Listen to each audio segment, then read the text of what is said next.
Jaya Radha Madhava Kunja Bihari.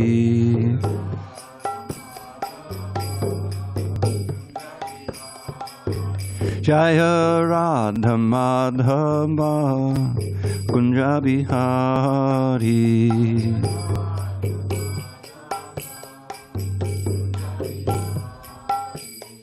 Gopi Jana Vallabha Girivaradhari.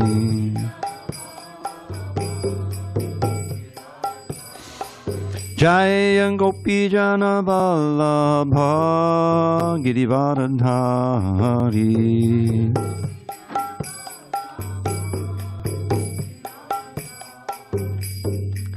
Yashodanandana Bhajana Ranjana. Yashodanandana Bhajana Ranjana. Yamunatira Vanachari. Yamunatira Vanachari.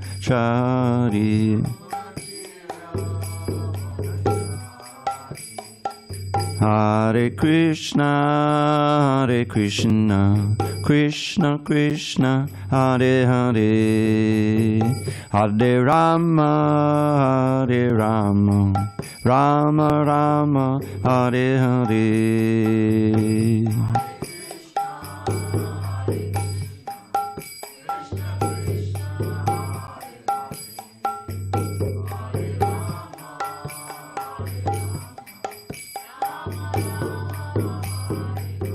Hare Krishna, Hare Krishna, Krishna Krishna, Hare Hare, Hare Rama, Hare Rama, Rama Rama, Hare Hare.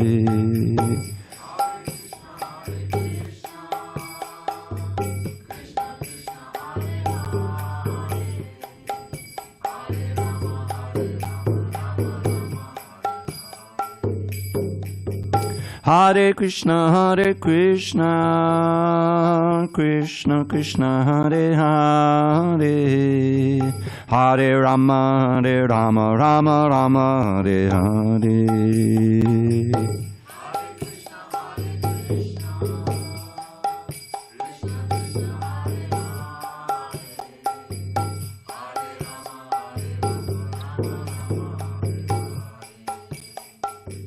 Jaya Radha Madhava Kunja Bihari.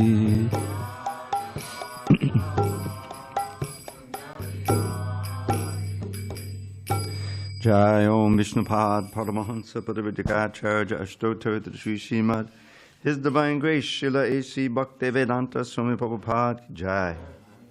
ISKCON BBT Founder Acharya Srila Prabhupada Ki Jai. Jai Om Vishnupad Paramahansa Padavidikacharya Ashtottara Sri Srimad His Divine Grace Srila Bhakti Siddhanta Saraswati Thakur Ki Jai. Ananta Koti Vaishnavinda Ki Jai. Namacharya Srila Haridas Thakur Ki Jai. Srimad Bhagavad Gita Ki Jai. Samaveda Bhaktivinoda Ki Jai. All glories to the assembled devotees. All glories to the assembled devotees. All glories to the assembled devotees. All glories to Shri Guru and Gauranga.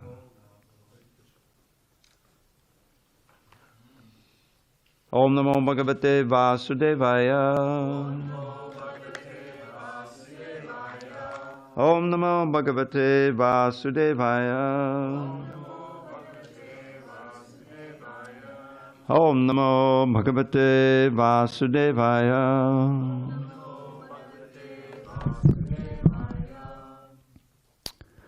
Okay. On this 27th day of October 2025 in San Diego, we're reading from Srimad Bhagavad Gita as it is, translation and commentary by His Divine Grace A.C. Bhaktivedanta Swami Prabhupada. And we are in chapter 11, the Universal Form, page 487, text 41 to 42. We'll just chant 41 and read the English. Okay. Saketi Matva Prasabham Yaruktam He Krishna He Yadava He Saketi Ajanata Mahimanam Tavedam Maya Pramadat Pranayena Vapi Saketi Matva Prasapang Yaruktam He Krishna He Yadava He Saketi Ajanata Mahimanang Tavedam Maya Pramadat Pranayena Vapi Saketi Matva Prasabang Yaruktam He Krishna He Yadava He Saketi Ajanata Mahimanang Tavedam Maya Pramadat Pranayena Vapi. We have some more books in the closet if you'd like to get 3 books. 3 books. Page 487. Saketi Matva Prasabang Yaruktam Yaruktam He Krishna He Yadava He Saketi Ajanata Mahimanang Tavedam Maya Pramadat Pranayena Vapi. Page 487. Go ahead, Jed. No. Saketi Matva. Saketi Matva Prasabang Yaruktam. He Krishna He Yadava He Saketi. Ajanata Mahimanang Tavedam Maya Pramadat Pranayena Vapi. You want to try? Saketi Matva Prasabang Yaruktam He Yadava He Saketi Ajanata Mahimanang Tavedam Maya Pramadat Pranayena Vapi. You guys want to try? Moni?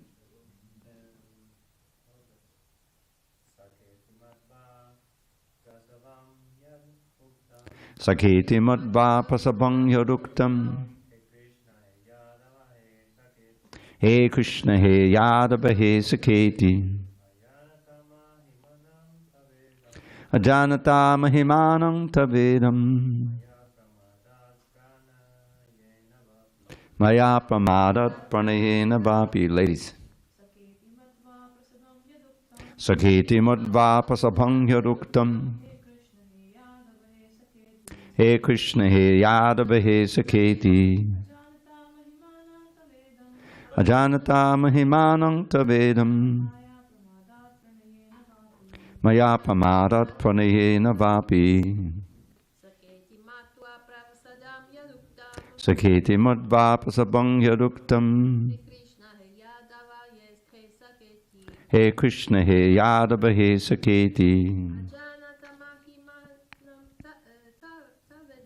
Ajanata Mahimanang Tavedam Maya Pramadat Pranayena Vapi. I don't know if you noticed that Mahiva chanted this with extra enthusiasm because her name is in it. All right, I'll chant the second one and do the word by words. Yachabahasa tamasat kritosi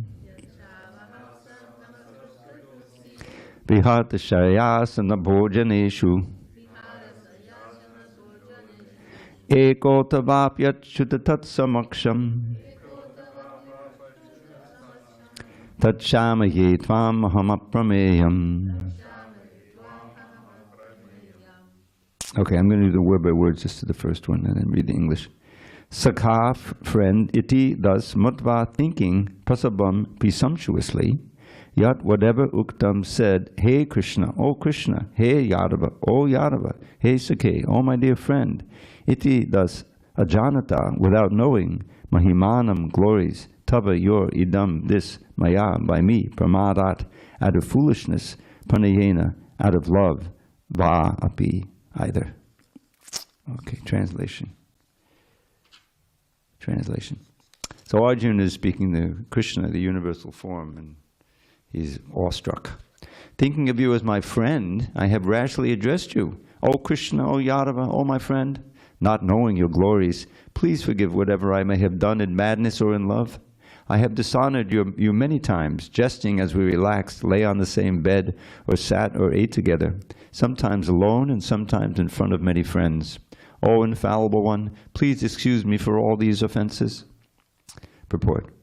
Although Krishna is manifested before Arjuna in his universal form, Arjuna remembers his friendly relationship with Krishna and is therefore asking pardon and requesting Krishna to excuse him for the many informal gestures which arise out of friendship. He, Arjuna, is admitting that formerly he did not know that Krishna could assume such a universal form, although Krishna explained it as his intimate friend. Arjuna did not know how many times he may have dishonored Krishna by addressing him, "Oh my friend, oh Krishna, oh Yadava," etc., without acknowledging his opulence. But Krishna is so kind and merciful that in spite of such opulence, he played with Arjuna as a friend. Such is the transcendental loving reciprocation between the devotee and the Lord. The relationship between the living entity and Krishna is fixed eternally. It cannot be forgotten, as we have seen from the behavior of Arjuna. Although Arjuna has seen the opulence in the universal form, he cannot forget his friendly relationship with Krishna. Om Jnana Timirandasya Jnanandana Shalakaya Chukshu Unmilitam Mena Tasmai Shri Gurave Namaha. I was born in the darkest of ignorance, but my spiritual master Srila Prabhupada opened my eyes with the torchlight of knowledge. I offer my humble obeisances unto him and all members of Sri Parampara. So this is kind of the high point. I don't know how familiar some of you are with this chapter of the Bhagavad Gita.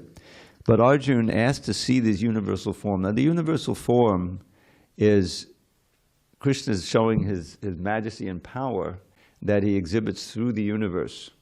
So we're meant to think of the eye, the sun and the moon as the eyes of the universal form, and the mountain ranges as the bones of the Lord, like that. That's one way of seeing the universal form. But Krishna has also showed Arjuna some pretty spectacular other kinds of activities.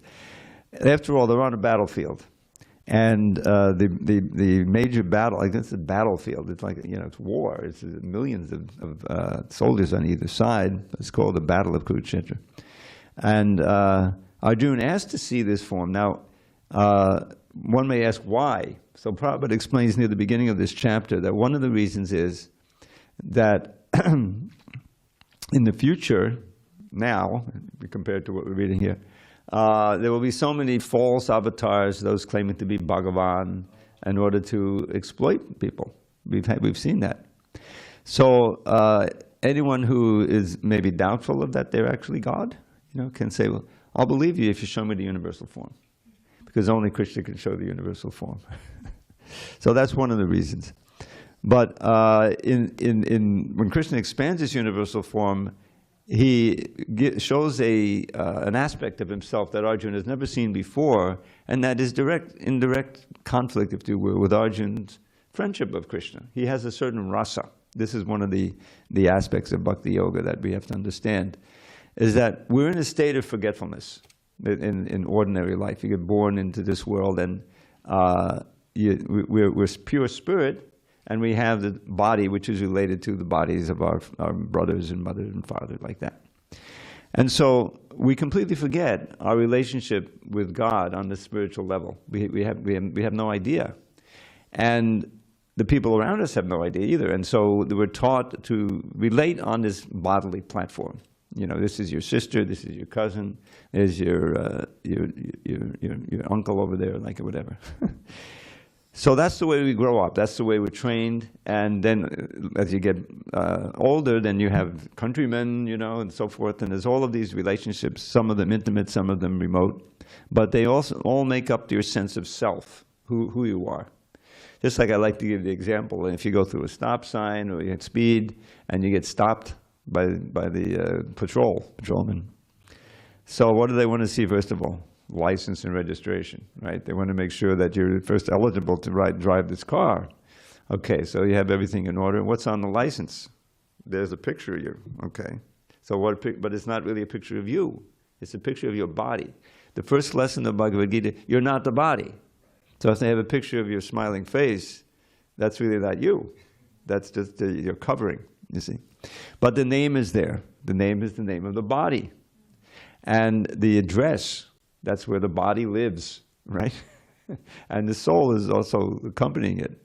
But the real nature, the point is that Krishna consciousness is this supreme yoga process by which we're trying to uncover our real understanding of who we are, and then to act on that basis, and ultimately regain our real nature and make this the last physical birth that we have. I mean, this is not an unknown concept in the West. I mean, Buddhism, I think, preceded Krishna consciousness historically in America. And the idea of the wheel of samsara is something that the Buddhists talk about, is that, we want to try to escape that. But their solution is to try to void out. In other words, so that you're not identifying with the body, but you're also not identifying with your spirit soul. And so it's not a healthy solution, you see. And in fact, whenever we offer our obeisances to Srila Prabhupada, there's a certain mantra that he wrote because no one else could write it at that time, in 1966, obviously. So the second stanza of this pranam mantra is Namaste Saraswati Deve Gauravani Pracharine Nirvishesha Shunyavadi Paschacha Desha Tarine. That word tarine is very important. It means deliver. So it defines Srila Prabhupada among giving something specific to him. First, Saraswati Devi. Saraswati Devi means he's the disciple of Bhaktisiddhanta Saraswati, who was another great acharya who lived in the earlier part of the 20th century, and he passed in 1936, excuse me. And he embodied this knowledge. He was incredible intellect. Can you imagine, never forgetting anything that you've ever read? Of course, we want to forget a lot of stuff that we've read. But he was reading the Vedas, he was reading the Bhagavad Gita, he was reading the Bhagavatam, And even as a child, he memorized the whole Bhagavad Gita, and he could explain each verse, not just he memorized the sounds, So he was a towering intellect and a great pure devotee, and he started an institution in India in the earlier part of the 20th century called the Gaudiya Math, which then spread. He had 64 mats. Mat is like we have a temple with an ashram, a temple and an ashram, so that people, sincere monks can live there and really take part, in the process wholeheartedly. So that is 64 throughout India. And Srila Prabhupada was a member of that. Although he didn't live in the ashram, he was a householder. But he was initiated, he was following everything, and he was helping the mission as far as he could through his business, giving donations and working and preaching like that. So because of one of the reasons, because of number one, his dedication, his purity, his sincerity, and his intellect, he became very expert at the philosophy. And Bhaktisiddhanta saw his expertise in English. This is a key thing, that he was writing in English, and he learned in one of the colleges. It was perfected there, a Scottish Church's college. It was run by the English rule. They had schools there as well as just government. So anyway, Srila Prabhupada, following his spiritual master's order and his encouragement, and also Lord Chaitanya's prediction. Lord Chaitanya is Krishna himself in the role of his own devotee. And he's known as the most munificent avatar. Munificent means generous, Why? Because he's giving the most valuable thing that there is in the universe and outside the universe. Pure love for God. Prema. He's giving it out. Just join the Sankirtan party. Chant and dance, chant and dance, chant and dance, chant the holy name, get absorbed and ecstatic. And when you get exhausted, take some prasadam, and then you go again, So it was, no one is excluded. No one is excluded. If you want to go and learn, the Vedas and the karma, there's a karma kanda section of the Vedas. The Vedas are known as the desire tree. It means that you can get what you want there. You want to learn medicine? We have Ayurveda, in the writings. You want to learn the science of war? We have Dhanurveda, And you want to learn to predict the future? Jyotirveda, astrology. It's a science. Yes, and but these are not going to help you reach the ultimate goal of life alone, because you need to understand the Vedanta. The Vedanta is the end and the culmination of all this knowledge, and there are sutras.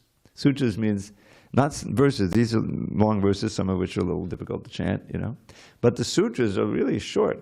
Like the first one is Atato Brahma Jigyasa.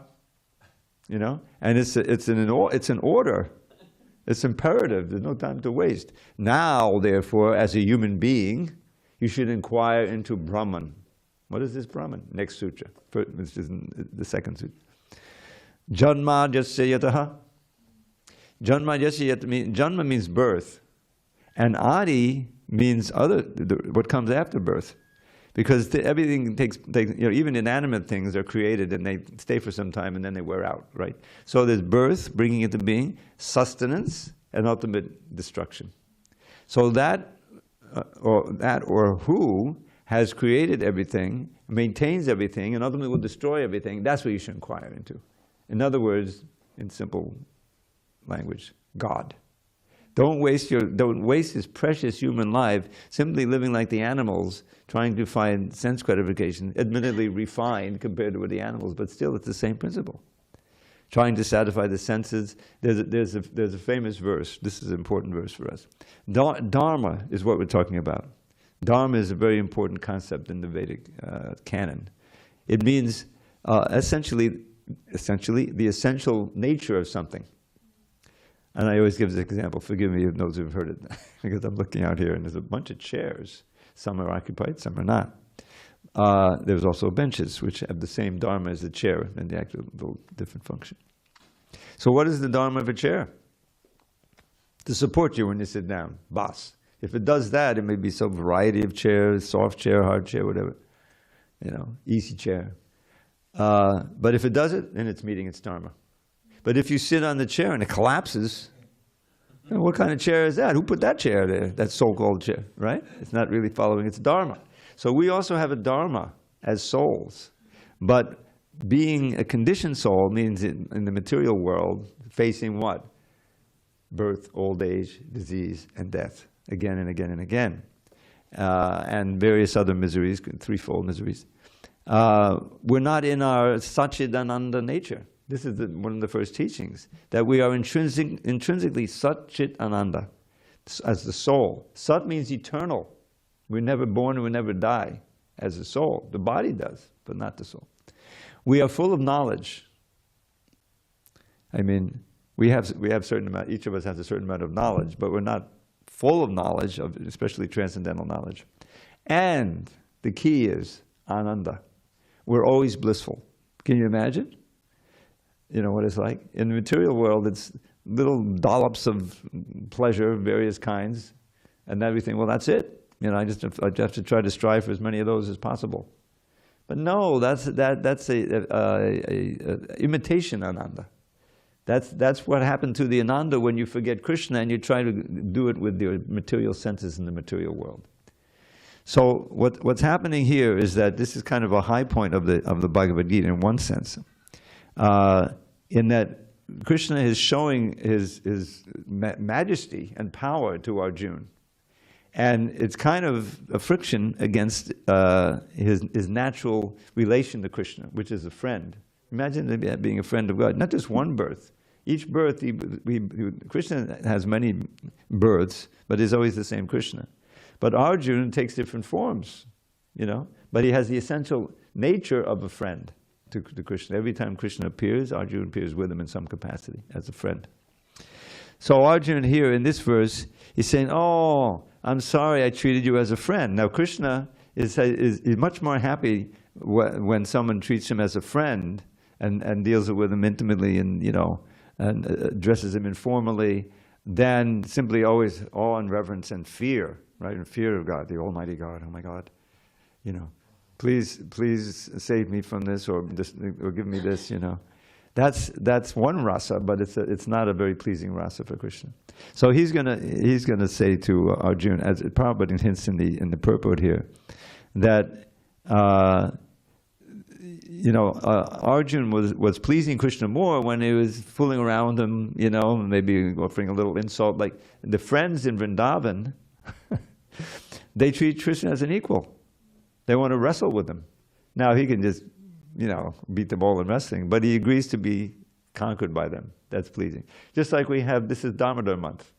This is commemorating one of the most delightful and endearing pastimes of Krishna, where because Krishna took the role of a helpless child with his mother, just an ordinary child, because he wanted to evoke her motherly affection. He didn't want awe and reverence from his mother, He wanted her to deal with him as an ordinary child, with all that love, you see. So the pastime is that, the background is that Krishna was very naughty. Now I use, in one of my little poems, I wrote some poetry about Krishna, I mentioned, his mother says, "Oh imp, I've caught you now, but do not fear. You see, I've thrown the stick upon the floor." Now someone pointed to me that one of the definitions of imp is a devil. Yeah, but the second definition is that a mischievous child. You see, so mother says, "Oh, you little devil, stop, making a mess." Anyway, so I use that word because Krishna is very, very, very rambunctious. He's naughty.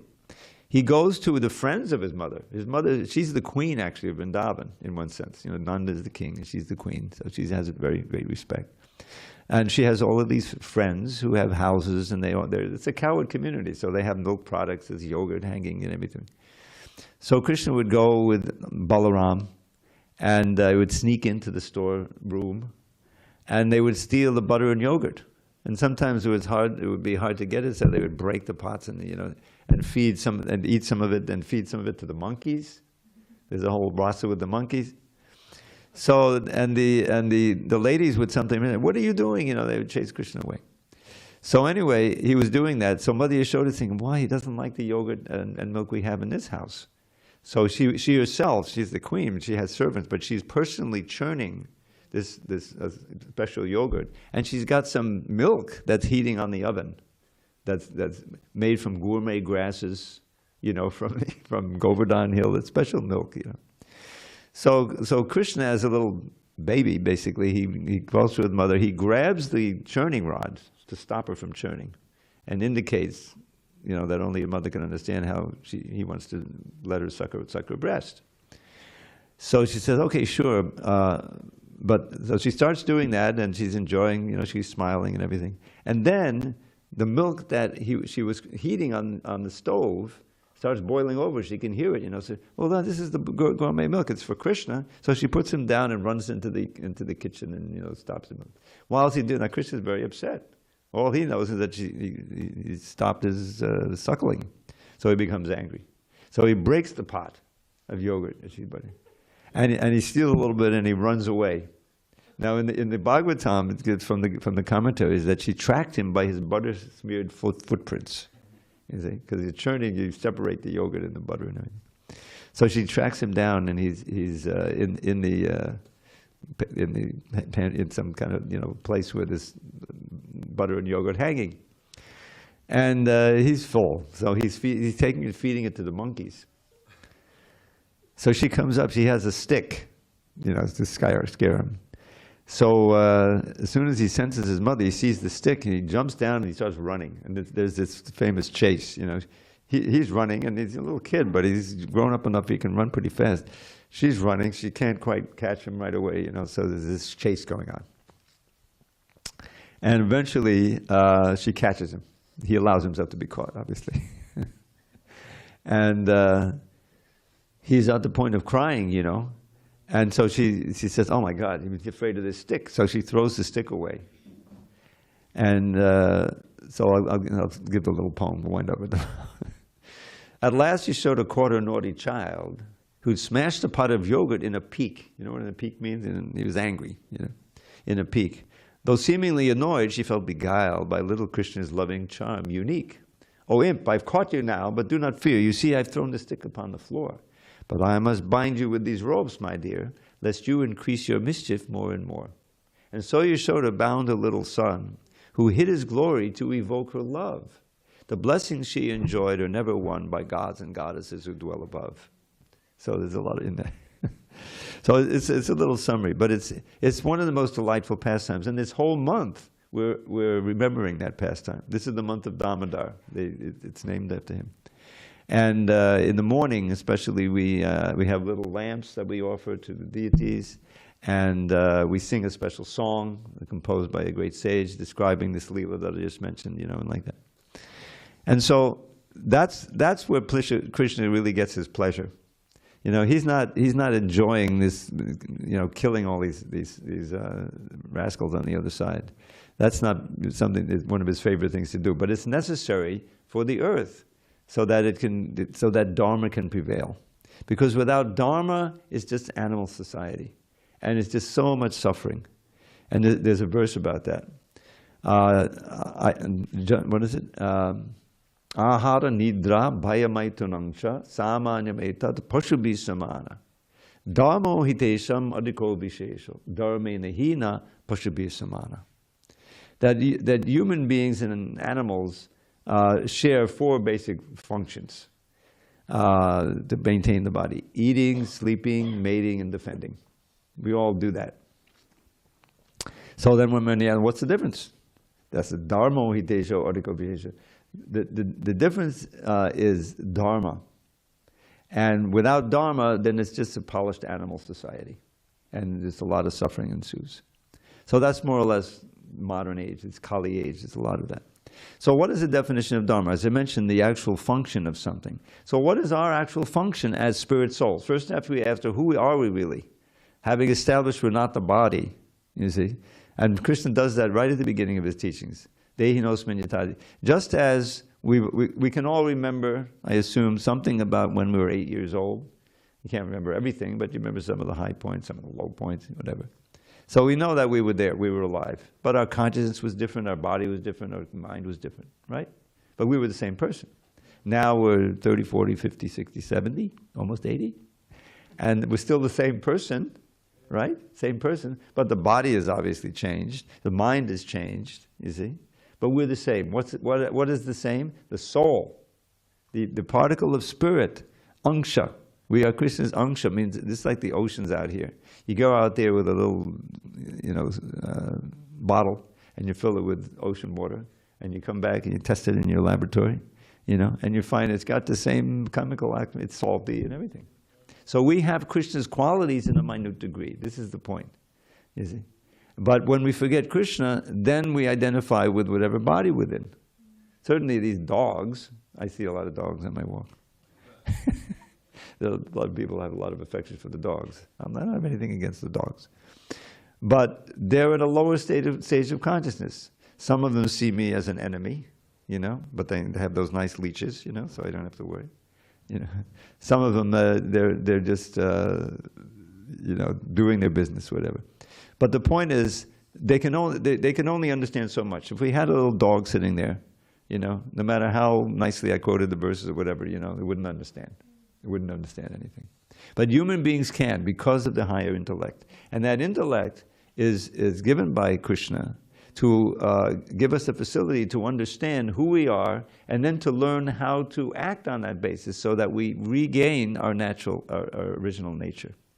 And our original nature is eternal servants of Krishna in one of these rasas, as a friend, as a servant, as a parent, one way like this. And what is the advantage? No birth, old age, disease, and death. That's the first thing. I wrote this little poem, you know.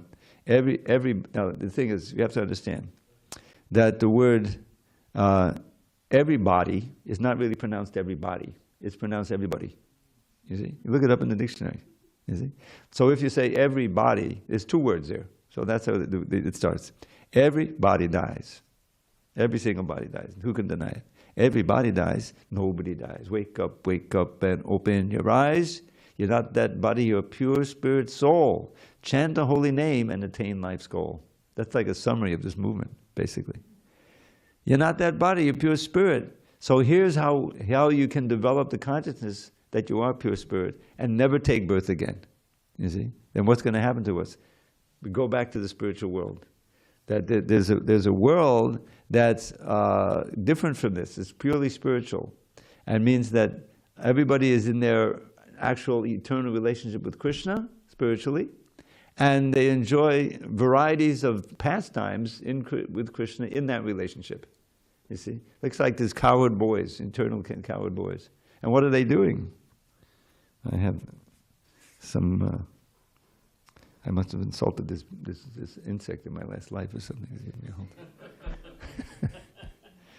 Anyway, so we all have that eternal nature, and Krishna kind of means to rediscover it by the process of devotional service. So one of the things, just back to our verse here.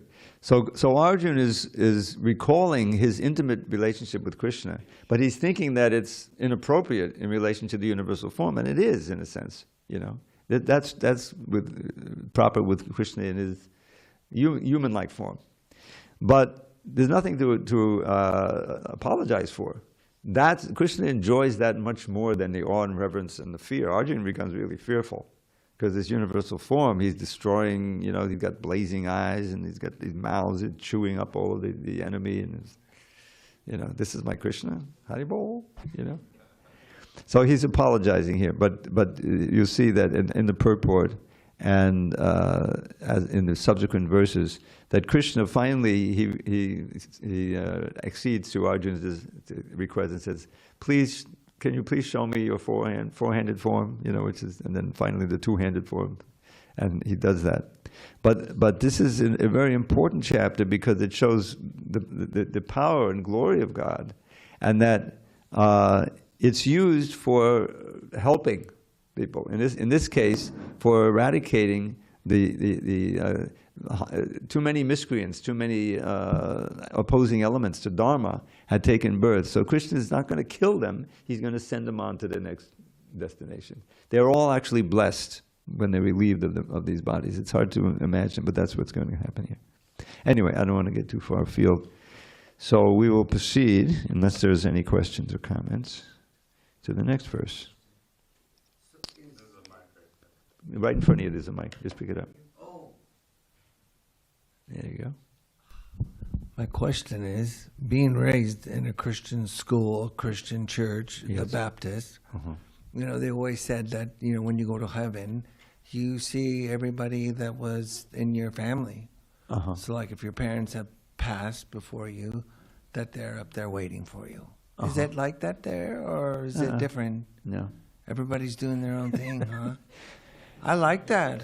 I like that better. I mean, really that's, you know, because that's where you can feel, oh, my friends are there, my family is there. That's, but no, those relationships are very tenuous.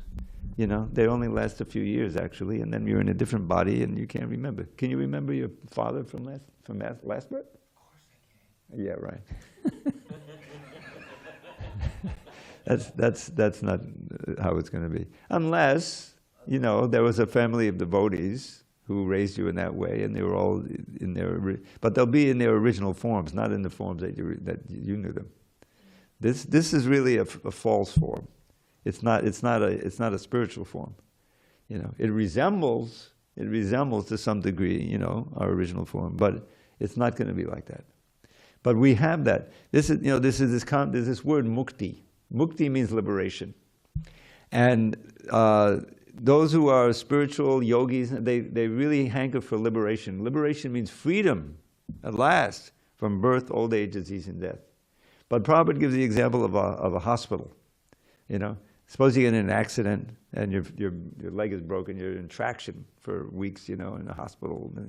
So you're thinking, oh, when am I going to get out of this, When is it going to be over, And finally say, oh, Mr. Jones, you're healed up pretty good. We can use this cane or these crutches, and we can relieve you now. So, oh, great. So you go outside, and then you can feel, okay, I can almost walk, So you're free from the suffering. But is freedom from the suffering the full thing? Then what do? Sit down on the curb outside the hospital and just sit there? No, now I'm no more in the hospital. No, you try to take up some of your previous activities, right? Who you really are. So we're in a crippled state here. And just to be free from birth, old age, disease, and death is not fulfilling for the soul. You want to be reinstated in the relationship, the loving relationship, with all varieties of activities and emotions and things that all produce unending happiness of various kinds. So that's what bhakti is. Just to be liberated is not enough. And there's a verse like that which I won't burden you with. But if you can by certain practices you can enter into this Brahman that I mentioned, which is like the effulgence of Krishna. There's no variety there, There's no relationships. It's just you're in your perfect. It's like a really huge, long-lasting sensory deprivation chamber, So, you're lying in this. I was never in one, but I read about it. Temperature is perfect, and then I put salt in there so you can float. And then finally, I'm just like, but then you say, oh my God, I got to go to work. I got to pay the rent. So you have to get out of that depression. You can't stay there, and we can't stay in the Brahman because it's not natural for us. We have our relationship with Krishna, but there's no Krishna there, and there's no you there. You don't have any body. You're just a conscious being, free at last of birth, old age, disease, and death. At last, I've got out of the traction. Now let me just lie in bed. No, you take up, you go back to work. So that's the problem with this liberation. Liberation. So what is liberation in Krishna consciousness? There's a verse. Mukti hitvanjita rupam swarupena vivastiti. Mukti is a word for liberation.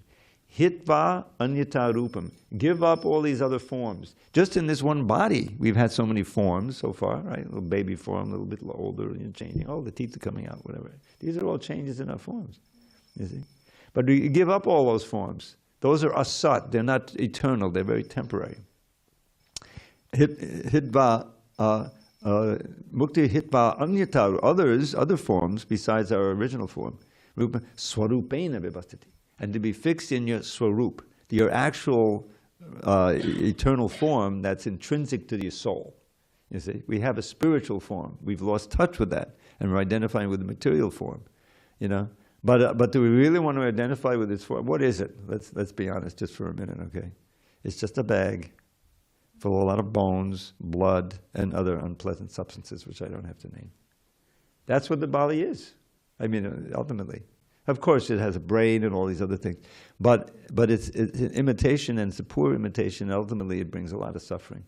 Just like I have a problem with my ankles, because I sit too much and I got some varicose veins in there, So I stood up and said, "Oh, ouch," I mean, it's a minor thing. I'm able to overcome it, But that's the nature of it, and sometimes it's really serious, and you can't function. You can't do what you want to do, and you're miserable, whatever. This is what old age means. Things that you once could do and enjoy, you can't do anymore. Oh, everything's being taken from me, alas, alas. So you get ways to try to forget that. You try to enjoy this, do this, but it's pathetic. But if you chant the holy name and you take pleasure in Krishna consciousness, it never has to diminish. You can get to the point where you're constantly blissful, and we saw that with Srila Prabhupada. That all kinds of difficulties, he was able to find that Krishna conscious essence, be tolerant of it, and to exude peace and happiness and bliss. So that it's even possible in this world, and we can try to aspire for that. All right, I'm going to go on. Maybe we'll do one more at least. 43, is it? Pitasi lokasya characharasya tvamasya pudyascha guru gadiyan natvatsamosya medika kutonyo Lokatrihepya pratima prabhava. You are the father of this complete cosmic manifestation of the moving and the non-moving. You are its worshipable chief, the supreme spiritual master. No one is equal to you, nor can anyone be one with you. How then could there be anyone greater than you within the three worlds, O Lord of immeasurable power? Purport. The Supreme Personality of Godhead, Krishna, is worshipable as a father is worshipable for his son. He is the spiritual master because he originally gave the Vedic instructions to Brahma, and presently he is also instructing the Bhagavad Gita to Arjuna. Therefore he is the original spiritual master, and any bona fide spiritual master at the present moment must be a descendant in the line of disciplic succession stemming from Krishna. Without being a representative of Krishna, one cannot become a teacher or spiritual master of transcendental subject matter. The Lord is being paid obeisances in all respects.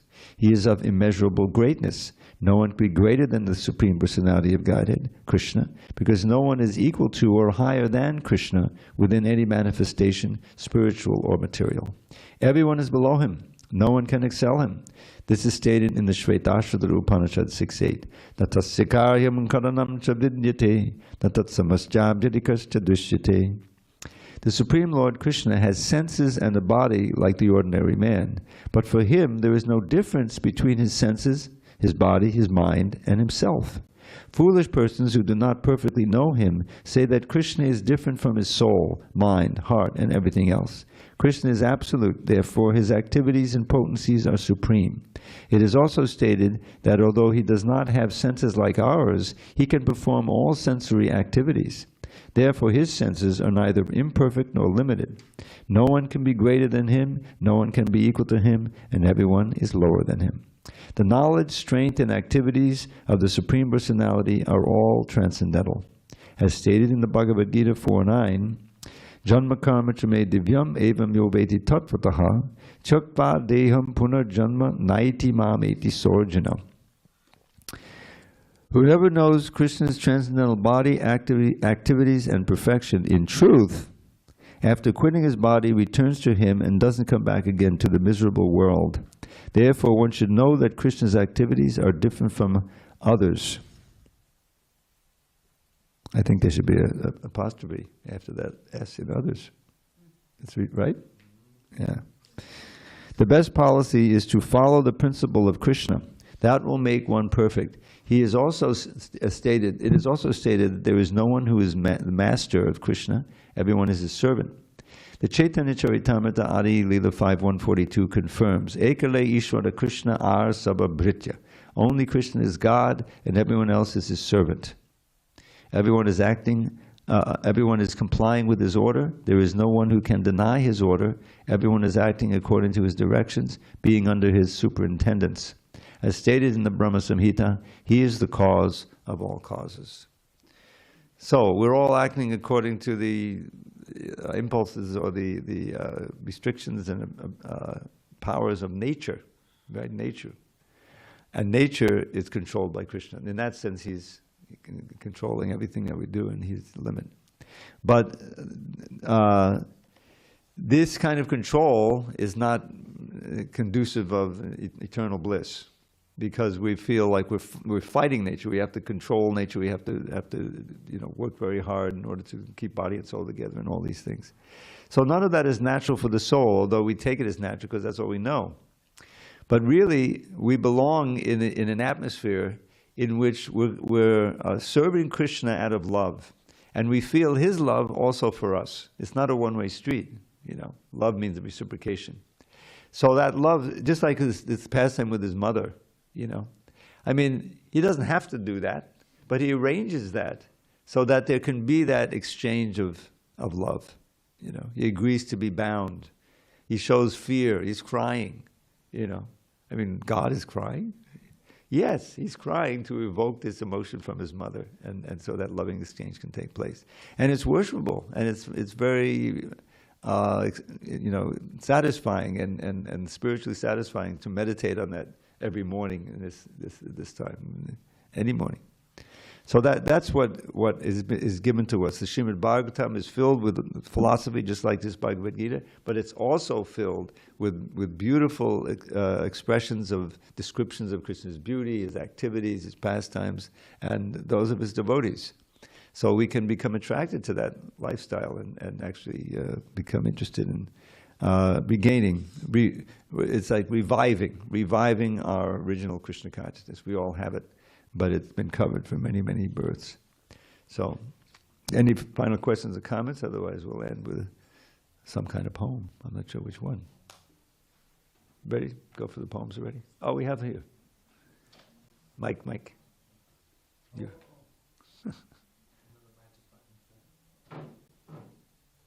Hare Krishna, Prabhu. Thank you for your wonderful class. I was thinking about what you said of Prabhupada, that when he was a little kid, he remembered like all the verses from the Bhagavad Gita. Well, this is Bhaktisiddhanta Saraswati. Oh, Bhaktisiddhanta Saraswati. Yeah. I was thinking about this, and do you think like probably he had that knowledge in his soul? That's why when he came to this body, it was easier for him to remember all the knowledge? Well, not so the knowledge in the soul, but that he may have, continuing from a past life. In other words, he learned it in his past life, and he's just remembering it. But the thing was, I remember, I used to go to Mayapur pretty regularly in India, and we had a school there. Mayapur, there's a nice Gurukul. And the kids would come out sometimes, and they would chant. They would chant verses. You've been there, yeah.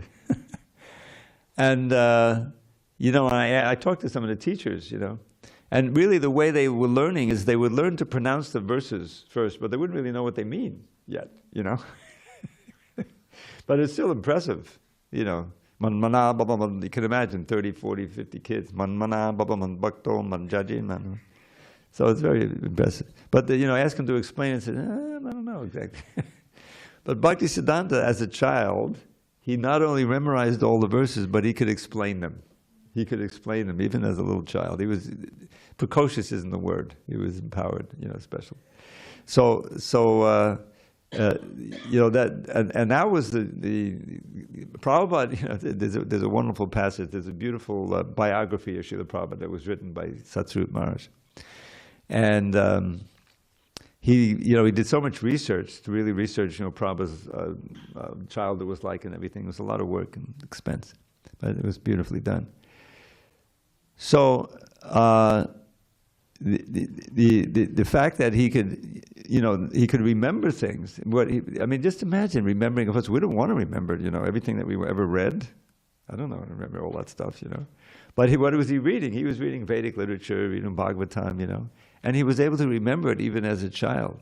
So that was the person. Now Prabhupada was doubtful because his father was a very wonderful Vaishnava, and he would invite the sadhus in. They would come knocking at his door, asking for the donation. So come on in and have breakfast, And Prabhupada, he would witness that as a child growing up. And he saw that many of them were like, because he said one of the guys, he would see him because he lived in the community. So in the morning he would put on the dress of a sannyasi, and go around and beg. And then in the afternoon he'd take it off and go home to his wife. You know what I mean? It was just like, he didn't trust it. So when his friend said, "Oh, you should come see Bhaktisiddhanta for the first time." "No, I've seen all these so-called sadhus, forget it." But his friend said, "No, this one's different. No, give me a break." So anyway, finally he was insistent, and Prabhupada said, okay. So they went to see him, and as soon as, and Prabhupada saw him, they were both bowed down, and then afterward, they had an exchange, and so the friend, "Well, what did you think?" He said, "This is a genuine sadhu. He's really representing Lord Chaitanya, very wonderful." So that we have the opportunity, Prabhupada, of course, had passed away, it's almost 50 years now. I had the priceless opportunity of meeting him, and, when I was in 73, 74.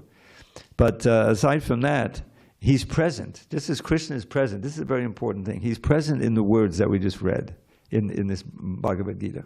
He's present on the altar. We're going to see the beautiful form of Krishna in a few minutes if you stay. And because he's all powerful and spiritual, he can manifest in these ways, and through and most importantly through the holy name, the holy name. Just like, what do you see on that license? Going back to that one thing, You see, your name is on there, the name of your body. He said, okay, that's you, and it looks like you, and there's your address, okay, you know, and so I'll give you a ticket. I won't arrest you for, you know, driving a car without a license. But anyway, so we have the opportunity, the precious opportunity of associating with Srila Prabhupada through his books and associating with Krishna through his book, through the words and through the name.